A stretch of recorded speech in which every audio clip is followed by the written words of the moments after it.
Namaste, myself Dr. Anupam. This is ninth episode, the chat with Dr. Anupam, CRP more than six, and today we are with Dr. Ankit Pandey sir, the renowned Vedic dermatologist in Jabalpur, and he has treated many of the chronic cases which is not treated by recent modern era medicines and curable in Ayurvedic medicine. The expertise he has. जी doctor साहब, आज के बारे नमस्कार में नई नमस्कार चर्चा नमस्कार को हम दिशा देते हैं, नई चर्चाएं नमस्कार करेंगे। डॉक्टर साहब। तो आपके कुछ प्रश्न थे, वो प्रश्नों को आप। डॉक्टर अनुपम जी, मैं आपका परिचय देता हूँ अभी इसमें, जी थोड़ा ज्यादा अच्छा रहेगा क्योंकि ये आपका है। तो मैं शुरुआत कर रहा हूँ, ठीक है? जी नमस्कार, मैं डॉक्टर अंकित पांडे, डॉक्टर अनुपम ताम्रकार जी मैयर से के साथ आज फिर से उपस्थित हुआ हूँ एक बहुत अच्छे टॉक शो में, जिसमें आज वास्तव में हमारे गेस्ट डॉक्टर अनुपम जी ही है। डॉक्टर अनुपम जी जैसे कि चिर परिचित नाम है आयुर्वेद के जगत में। आयुर्वेद शुद्ध विशुद्ध आयुर्वेद चिकित्सा पिछले 5 वर्षों से डॉक्टर साहब कर रहे हैं मैयर जैसे एक स्थान पर। और आयुर्वेद की जगत में इन्होंने काफी अच्छा नाम कमाया है। काफी इस प्रकार के पेशेंट भी ट्रीट किए जिन्हें क्रोनिक पेशेंट कहा जाता है, जिनको वास्तव में कहा जाता है कई बार कि ये पेशेंट बड़ी आसानी से ठीक नहीं होने वाला है, इसमें चिकित्सा विज्ञान के बहुत सारे साइंस लगने वाले, बहुत सारे लॉजिक्स लगने वाले हैं। ऐसे कई मरीजों को उन्हें स्वस्थ किया है। आज डॉक्टर अनुपम जी हमारे साथ में हैं और बड़े हर्ष की बात है डॉक्टर अनुपम जी कि हम आज आप दोनों मिलकर के एक बहुत बेहतरीन एक मस्त एंजॉयबल और एक ऐसे संवाद वाला टॉक शो जिसमें कि हम आपस में एक दूसरे से बात करते हैं और अपनी अपनी समस्याओं को एक दूसरे से डिस्कस करते हैं। चूंकि लास्ट शो आपके साथ में हुआ था, मेरा हुआ था, और आपने मुझे इनवाइट किया था, उसमें मुझे बोलने का कुछ सवालों पर मौका मिला। और इसी परिप्रेक्ष्य में, इसी श्रेणी में साहब आपका स्वागत करता हूँ।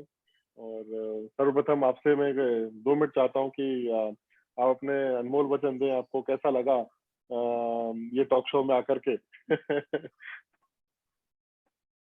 जी मुझे आपका सानिध्य प्राप्त हुआ, ये बहुत अच्छी बात है और बहुत बड़ी बात है। और इन चर्चाओं का आम जनता को लाभ हो, समाज को लाभ हो, आयुर्वेद जगत को लाभ हो और पूरे न केवल भारत, पूरी विश्व की सोसाइटी को लाभ हो, ये हम आशा करते हैं। बहुत बहुत धन्यवाद डॉक्टर साहब, आपने बहुत शॉर्ट एंड स्वीट तरीके से इस बात को हमारे कानों तक पहुंचा दिया और हमें एक अच्छा मैसेज भी दे दिया आपने। तो डॉक्टर साहब, जैसे कि अभी विषय चल रहा है आयुर्वेद आयुर्वेद आयुर्वेद आयुर्वेद ये it is now on trend.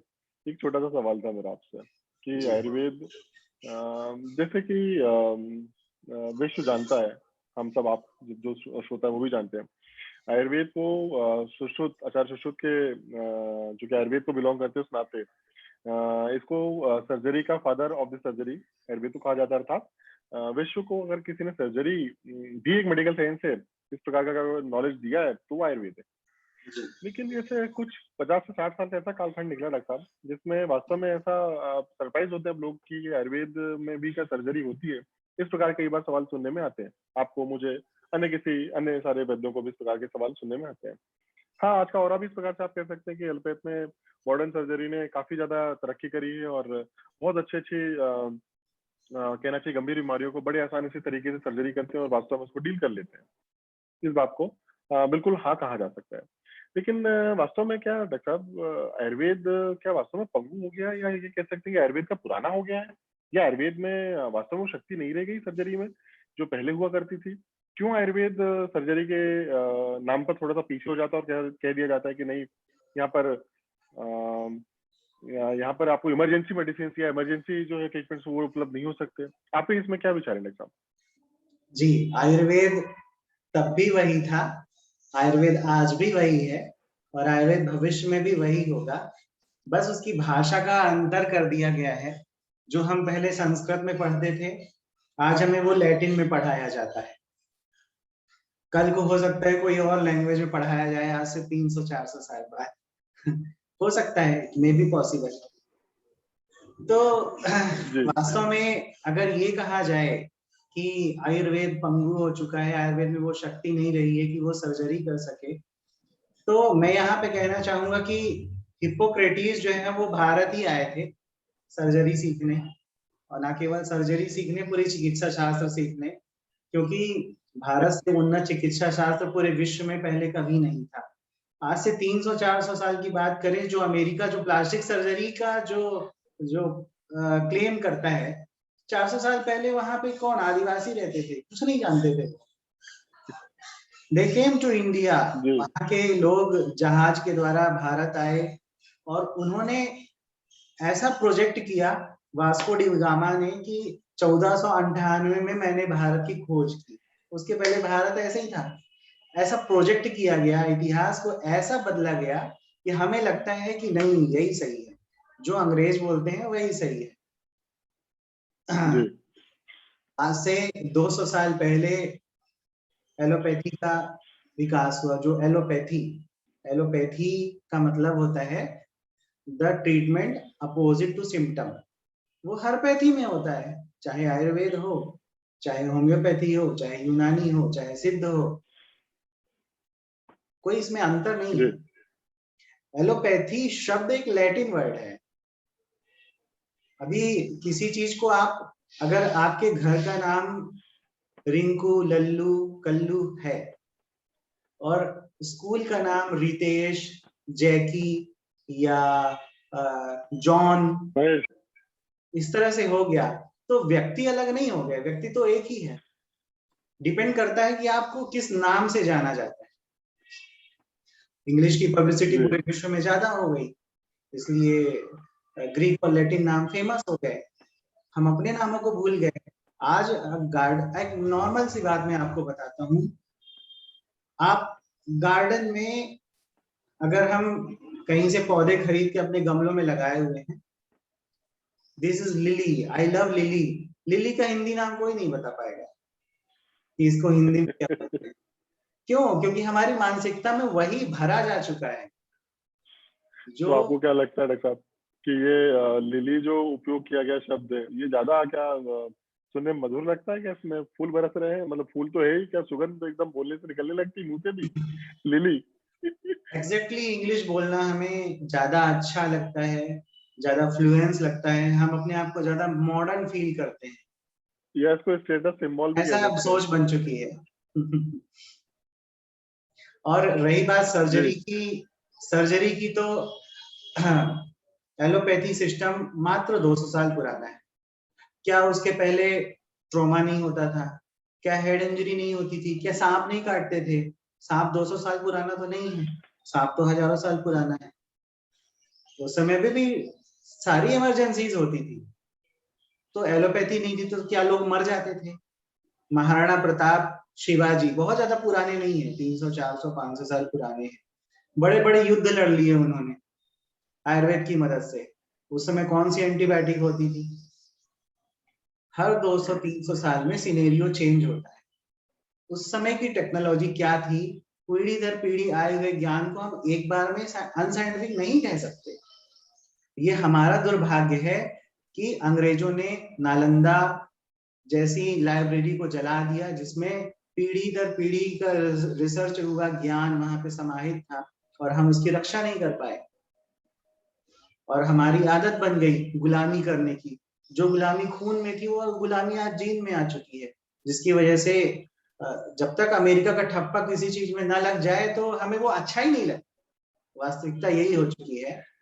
तो अच्छा, वही ये बताइए प्लास्टिक डॉक्टर साहब। सर्जरी, एक मेरे YouTube चैनल में भी एक सर्जरी का, प्लास्टिक सर्जरी के ऊपर एक वीडियो पड़ी हुई है। वो वीडियो ब्रिटिश साइंटिस्ट की है। उस वीडियो में दिखाया हुआ है कि वो सुश्रुत संहिता लाता है और एक लेडी होती है, उस लेडी को उसका जो पेट होता है कुत्ता, वो काट देता है और नाक यहाँ से कट हो जाती है। तो वो जो सर्जन होते हैं, उन सर्जन ने क्या किया कि अब वो नाक की ये कार्टिलेज पूरी डैमेज हो चुकी थी। वो बोले कि ये कभी नहीं हो सकता। फिर एक सर्जन थे और एक ब्रिटिश साइंटिस्ट थे, इन दोनों डॉक्टरों ने सुश्रुत संहिता खोली। सुश्रुत संहिता से वो फॉर्मूला निकाला जो हजारों साल से चला आ रहा था प्लास्टिक सर्जरी का। ये स्कल्प का यहाँ का स्किन लेके यहाँ पे इम्प्लांट करते थे नोज जैसा बना के, और वो स्टेम सेल टेक्नोलॉजी थी उस जमाने में होती थी, क्योंकि पुराने जमाने में नाक काटने की सजा ही होती थी। किसी की जब कोई अपराध करता था तो राजा नाक ही काटता था, वो एक कॉमन सजा होती थी। तो नोज जो नेजोफेरेंजियल जो सर्जन होते थे वो उस जमाने में बहुत डेवलप थे। उस पे मैं आऊंगा। तो फिर उन्होंने वही टेक्नोलॉजी दिखाई उस डॉक्यूमेंट्री में, और उन्होंने एक्सेप्ट किया कि हमने ये सुश्रुत संहिता से सीखा है। अब आज की डेट में क्या हो गया, अरे भाई सुश्रुत में तो संस्कृत में लिखा है, वो प्रैक्टिकली संभव नहीं है। अमेरिका ने बोल दिया कि प्लास्टिक सर्जरी हमें आती है तो यहाँ से सीखने जाते हैं। आज की यही स्थिति है कि सुश्रुत ने पूरे विश्व को प्लास्टिक सर्जरी का ज्ञान दिया, लेकिन भारत के जो सर्जन हैं वो अमेरिका जाते हैं प्लास्टिक सर्जरी सीखने। आपके अनुसार प्लास्टिक सर्जरी भारत बात ने नहीं विश्व है, को ये दी है? शर्म की बात। आपके अनुसार डॉक्टर साहब विश्व को जो प्लास्टिक सर्जरी जैसी महान चिकित्सा या मॉडर्न साइंस को बोला जाता है, मॉडर्न साइंस में इसको कंसिडर किया जाता है, प्लास्टिक सर्जरी आधुनिक शल्य विज्ञान है, तो क्या आपके अनुसार इसको या शास्त्रों में ऐसा इस प्रकार से लिखा गया है क्या कि ये वास्तव में आयुर्वेद का एक हिस्सा है? एग्जैक्टली जो 101 जो इंस्ट्रूमेंट है, वो इंस्ट्रूमेंट से एक इंस्ट्रूमेंट ये ज्यादा बना के दिखा दें आज की डेट में।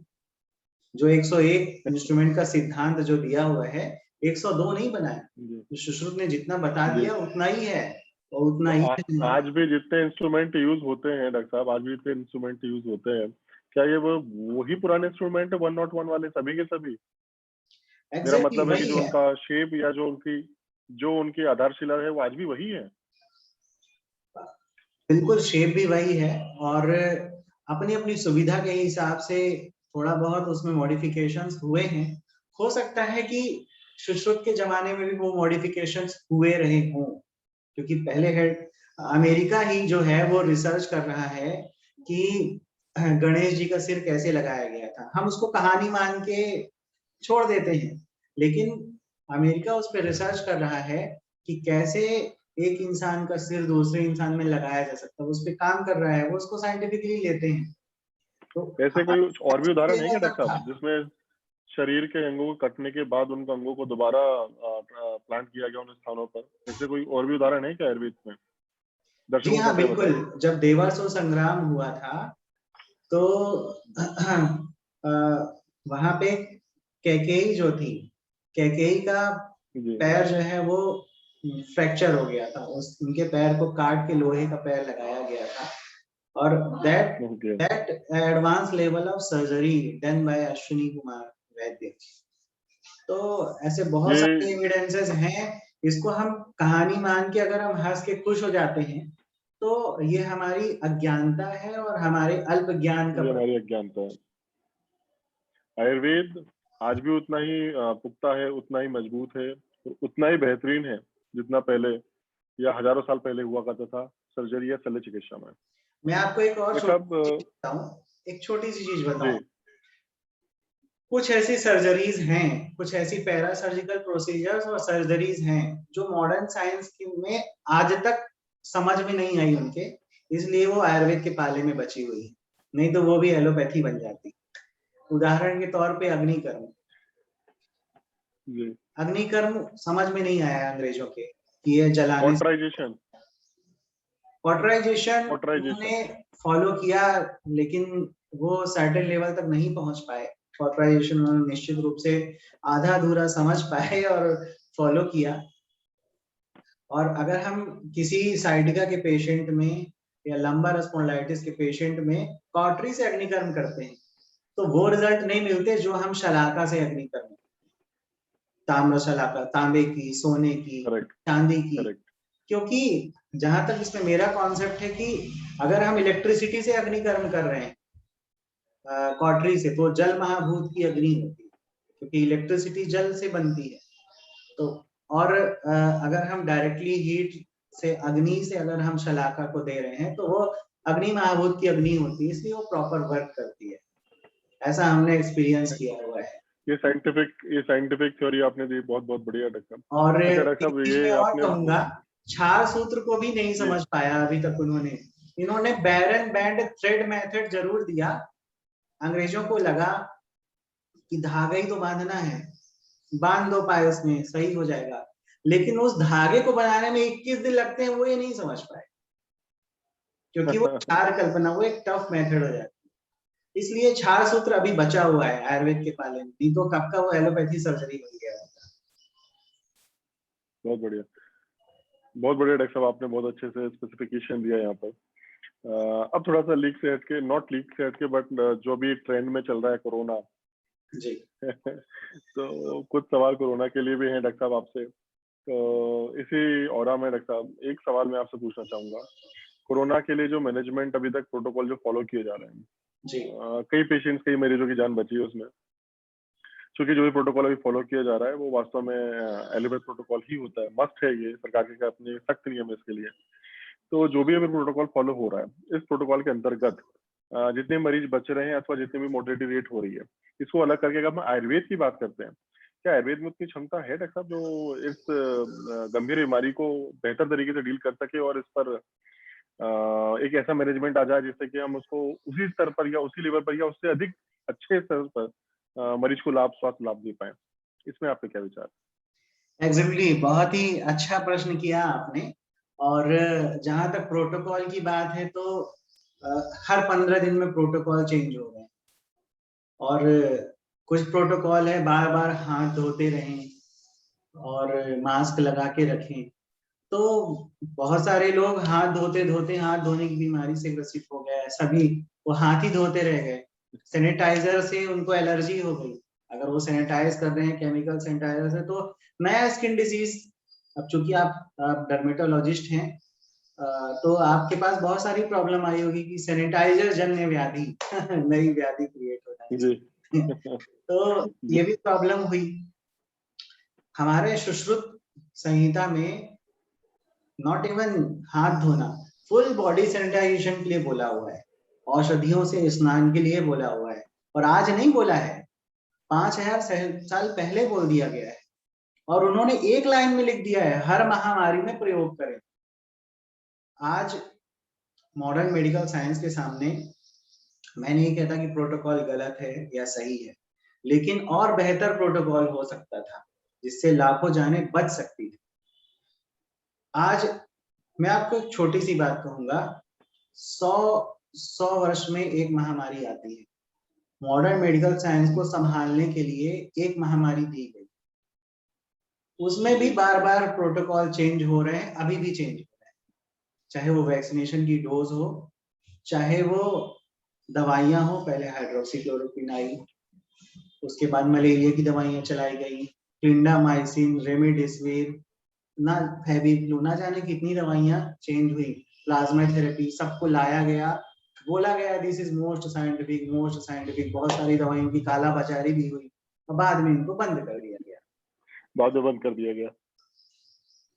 लेकिन डॉक्टर साहब आयुर्वेद की जो भी चीजें हैं, आचार्य चरक ने जितना अच्छा डिस्क्रिप्शन जनपदोध्वंस के रूप में उस समय दे दिया है, हर महामारी में वो उतना ही अच्छा काम करता है। एक सिद्धांत, उन्होंने एक सिद्धांत दे दिया, इसे हर महामारी में प्रयोग करो, ये चैप्टर आप फॉलो कर लो प्रैक्टिकली, आप बच जाओगे, जैसा कि मेरा मानना है।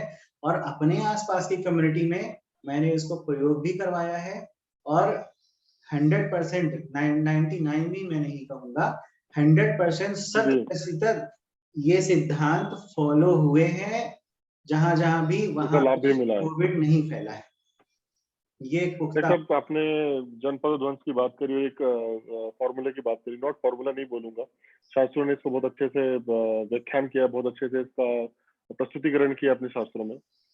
मेरा एक सवाल है, एक एक आपकी फेवरेट चिकित्सा जनपद ध्वंस के आधार पर जो यज्ञ चिकित्सा कही जाती है, मेरी जी भी अपनी फेवरेट है, जी इसका कितना रोल है डॉक्टर साहब जनपद ध्वंस जैसी गंभीर बीमारी है, कोरोना कोविड जैसी गंभीर बीमारी में? जी सबसे पहले एक चीज जहां पे उपहास किया जाता है, कोविड-19 इज अ नोवेल डिजीज। अरे ये तो नया वायरस है, नया वायरस है जी तो कैसे तुम बोल दिया ये काम करेगा वो काम करेगा। हम रिसर्च करते हैं, हम बताएंगे। मॉडर्न मेडिकल साइंस ये बोलता है हमने रिसर्च करी, हमने एनाटॉमी फिजियोलॉजी वायरस की दी, हम ट्रीटमेंट बताएंगे। बीच में किसी ने बोल दिया तो उसकी हिम्मत कैसी हुई कि वो ट्रीटमेंट बता दिया, उसके पास कोई थ्योरी ही नहीं है। मैं यहाँ पे बिल्कुल अपोज करूंगा, हमारे पास टोटल थ्योरी है, फ्रॉम ए टू जेड हमारे पास थ्योरी है। और जितनी अच्छी थ्योरी आयुर्वेद में है, इतनी अच्छी थ्योरी अभी तक लाखों रिसर्च पेपर पब्लिश हो गए कोविड की, उतनी अच्छी थ्योरी किसी ने अभी तक वो उस अप्रोच तक नहीं पहुंच पाया है।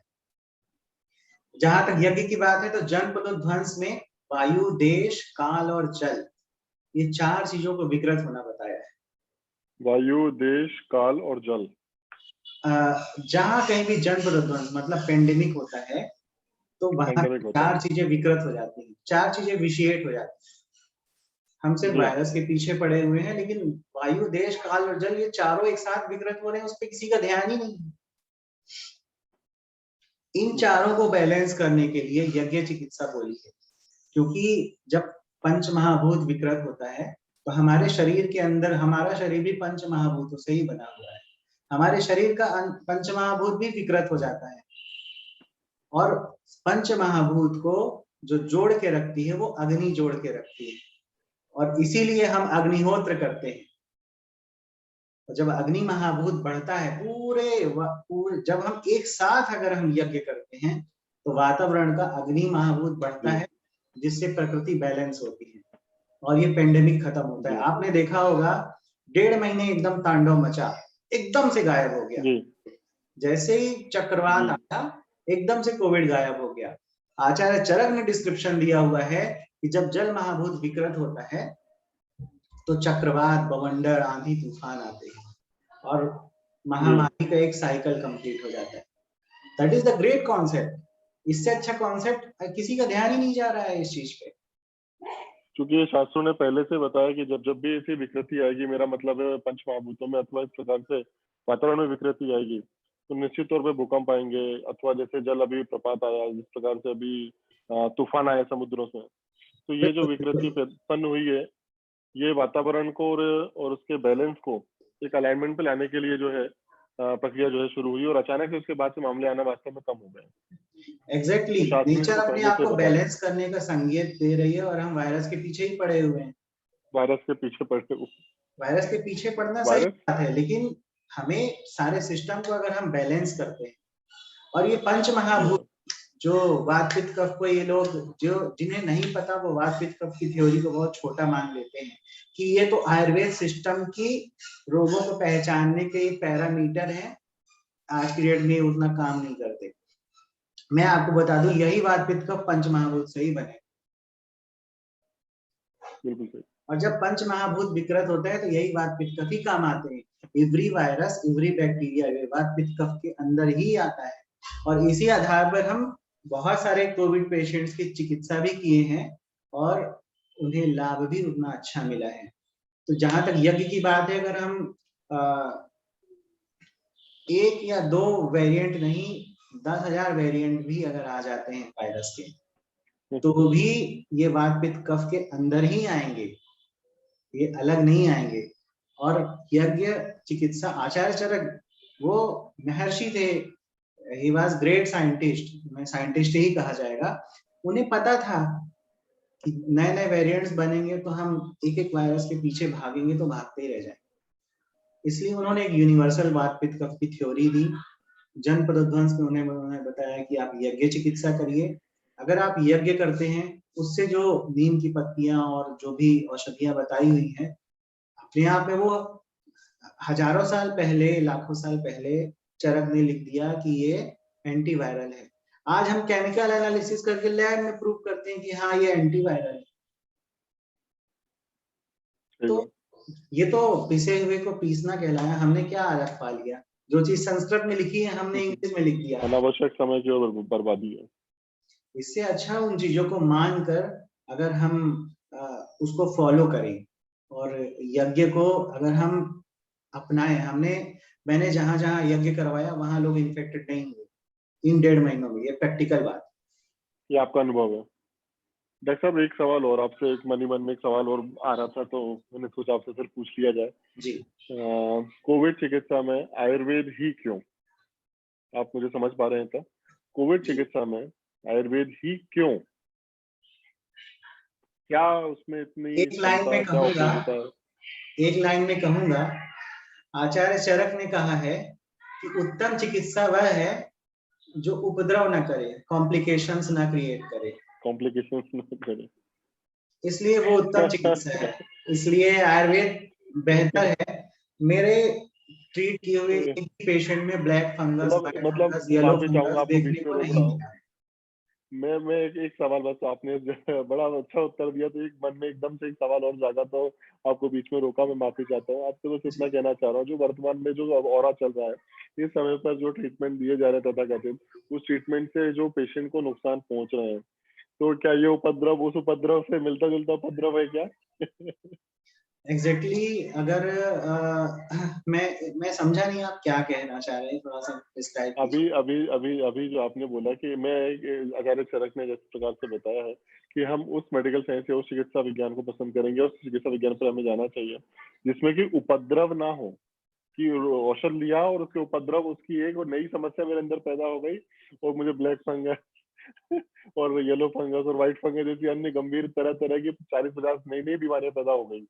तो जो औषध के उपद्रव है, इससे ज्यादा बेहतर है कि आप आयुर्वेद पर जाओ, तो वहाँ औषध के उपद्रव देखने में नहीं आएंगे। क्या इस बात से आपका इस तरफ इंडिकेशन था क्या? बहुत सारे पेशेंट्स ऐसे भी हुए हैं जो हॉस्पिटल में किसी तरह तो बच गए, लेकिन मैं थोड़ा सा यहाँ पे पॉज करूंगा, एक इम्पोर्टेंट कॉल है। हाँ, हेलो। ले लीजिए। जी।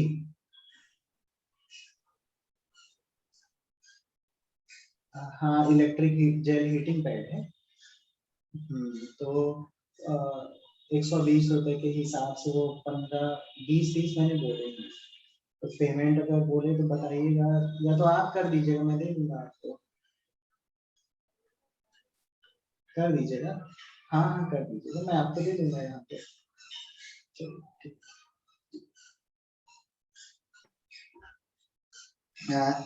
मैं माफी चाहता हूँ, एक इम्पोर्टेंट कॉल आ गया था।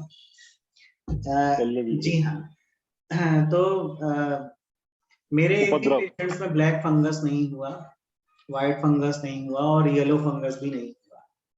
और सबसे अच्छी बात, जो पेशेंट का जो पोस्ट कोविड जो होता है वो 1-1.5 महीने का होता है। जी। कोविड ठीक होने के बाद भी पेशेंट बोलता है बहुत कमजोरी है, बहुत वीकनेस है, 1-1.5 महीने तक बोलता है। और वो ठीक भी होता है तो वो मल्टीविटामिन खा के ताकत नहीं आ रही है, जो आहार लेता है। आहारो महाभैषज्यम अपने शास्त्रों में बोला है।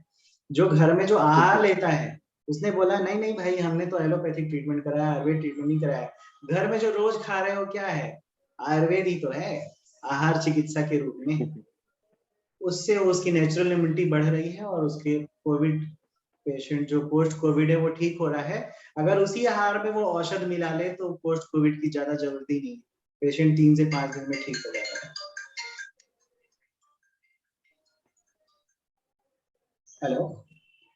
जी जी। हाँ ठीक है, ले लीजिए। बोल दीजिए और कहीं से प्रोवाइड करा दे तो करा दें।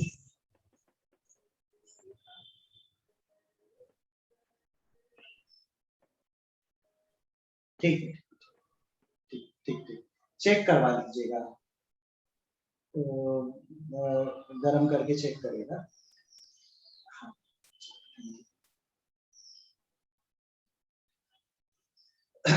जी। तो अब हम किस चीज में डिस्कस कर रहे थे, क्या बोल रहे थे आप? अभी हम बात कर रहे थे उपद्रव, औषध के उपद्रव पे आप कुछ कह रहे थे। जी। और बहुत सारे पेशेंट जो डिस्चार्ज होके गए तो घर जाके उनकी डेथ हो गई।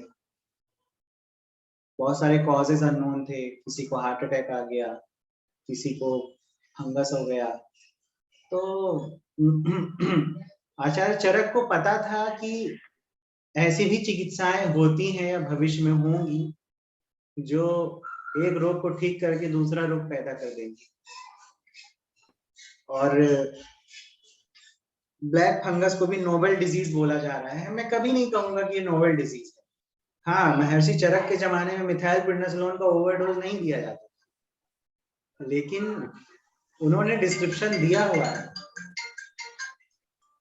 उन्होंने आज भी डिस्क्रिप्शन दिया हुआ है कि मैं आपको बताता हूं कि जिस हिसाब से कोरोना वायरस का डिस्क्रिप्शन राजचमा के रूप में दिया हुआ है, जिसका रिसर्च पेपर मैंने माननीय मोदी जी को और आयुष मंत्रालय को भेजा भी था पूरे साइंटिफिक एविडेंसेस के साथ, उसी प्रकार से black fungus, white fungus, yellow fungus, इसका भी डिस्क्रिप्शन दिया हुआ है।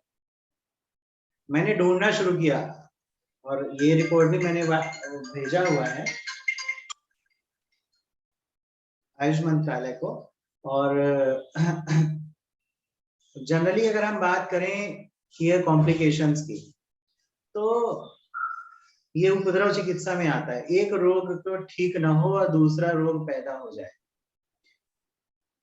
ओवरडोज ऑफ मिथाइल प्रिडनिसोलोन, चूंकि मैं भी पेशेंट्स, आईपीडी के पेशेंट्स देख रहा था, इसलिए हमें चीजें प्रैक्टिकली पता है। Overdose of methyl prednisolone causes high sugar level. जब पेशेंट को हम 2-3 दिन मिथाइल प्रिडनिसोलोन देते थे तो उसकी शुगर 500-600 हो जाती थी, नॉर्मल पेशेंट की जिसको शुगर नहीं है। फिर हम इंसुलिन देते थे उसको, इंसुलिन देके कंट्रोल करते थे, और बहुत सारे पेशेंट डायबिटिक हो भी गए उसमें डिस्चार्ज होने के बाद। अब वो कोई ना कोई टैबलेट खा रहे हैं तब जाके शुगर कंट्रोल करेगी। जो नहीं झेल पाए, 10-10 दिन, 15-15 दिन एडमिट रहे, मिथाइल प्रिडनिसोलोन चलता रहा 1-1 महीने तक, उनको ब्लैक फंगस हुआ। आप अगर प्रमेह पिड़का अध्याय में देखेंगे तो वहां पे मधुमेह जन्य व्याधि, मधुमेह के उपद्रव के कारण जो डिजीज होते हैं, अंतर्विद्रवियां होती हैं और प्रमेह पीड़िकाएं होती हैं। अंतर्विद्रवियों में बहुत अच्छा डिस्क्रिप्शन है, मांस का सड़ना, मांस का गलना, मांस का विकृत हो जाना, तरह तरह के कलर भी बताए हुए हैं अपने शास्त्रों में। That is nothing but black fungus, white fungus. आपके अनुसार, आप ही कहने, लेकिन आप महर्षि आपने चरक को अध्ययन किया, पता जो अभी था। आपने बताया मुझे, यस, उसके आधार पर ब्लैक फंगस जो है वो कोई नई ऐसी बीमारी नहीं है जो पहली बिल्कुल बार नहीं है, वातावरण में आई। ये बिल्कुल। आयुर्वेद में पहले भी इस बीमारी या इस जैसी बीमारी का व्याख्यान किया गया है शास्त्रों में। जब पेशेंट की डायबिटीज बहुत ज्यादा रहती है, मधुमेह बहुत ज्यादा होता है, तो उसके कॉम्प्लिकेशंस के कारण जो डिजीज होते हैं, तो वो सिद्धांत तो चरक में बताया है। अब वो मिथाइल प्रेडनिसोलोन के कारण शुगर बढ़े या किसी और कारण से बढ़े, सिद्धांत तो वही है। और सिद्धांत हर युग में यूनिवर्सल है। चलिए, बहुत बहुत धन्यवाद डॉक्टर साहब, आपने बहुत अच्छा साथ दिया। अंत में आप ही के 2 शब्द आपके मन से लिए जाएंगे। सवाल भी आपका, जवाब भी आपका।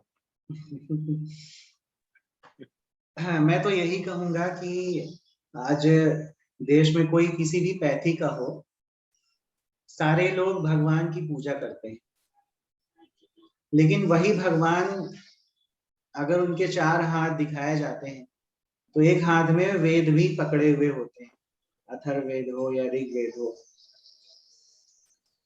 और जो वेदों का ही उपवेद है वो आयुर्वेद, अथर्ववेद, स्पेसिफिकली अथर्ववेद का। तो ऋग्वेद, यजुर्वेद, सब जगह आयुर्वेद का थोड़ा थोड़ा डिस्क्रिप्शन है। हम भगवान को पूजते हैं, लेकिन उनके हाथ में पकड़ी हुई किताब को हम अनसाइंटिफिक बोल देते हैं।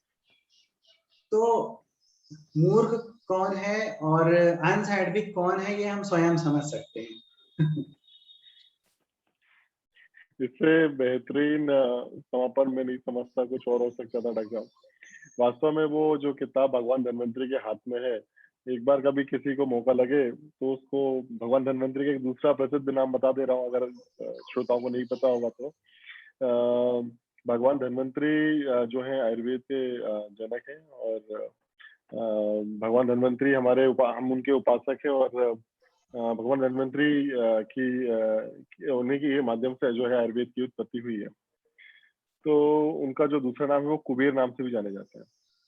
तो अगर भगवान कुबेर के हाथों में अगर आप वो किताब देखते हैं तो ना कि सिर्फ भगवान कुबेर की आराधना करें, उनकी प्रार्थना करें, बल्कि उस किताब को एक बार मन में ध्यान रखें और उसको भी सम्मान दें और उसको भी, उस वेद को, उस विज्ञान को भी जो है अब दोनों हाथ जोड़ करके इस प्रकार से एक सम्मान और एक जो है रिस्पेक्ट मिलनी चाहिए। या तो आप भगवान की इसी पूजा करना छोड़ दीजिए, या जो हाथ में पकड़े हुए हैं उनकी भी रिस्पेक्ट करिए। डॉक्टर बहुत बहुत धन्यवाद, आपने अपना कीमती समय निकाल करके इस बहुत अच्छे टॉक शो में अपना जो आपके ज्वलंत विषय थे उन पर आपने अपने विचार रखे और आपके विचार वास्तव में 100% इस वातावरण में खरे उतरते हैं। इसी श्रेणी में डॉक्टर साहब इस टॉक शो को आगे बढ़ाने के लिए भविष्य में और भी नए टॉपिक के साथ हम, मैं और डॉक्टर अनुपम जी आते रहेंगे और आपको नए नए विषयों से जो है ऑफ कोर्स जो आप सबके बीच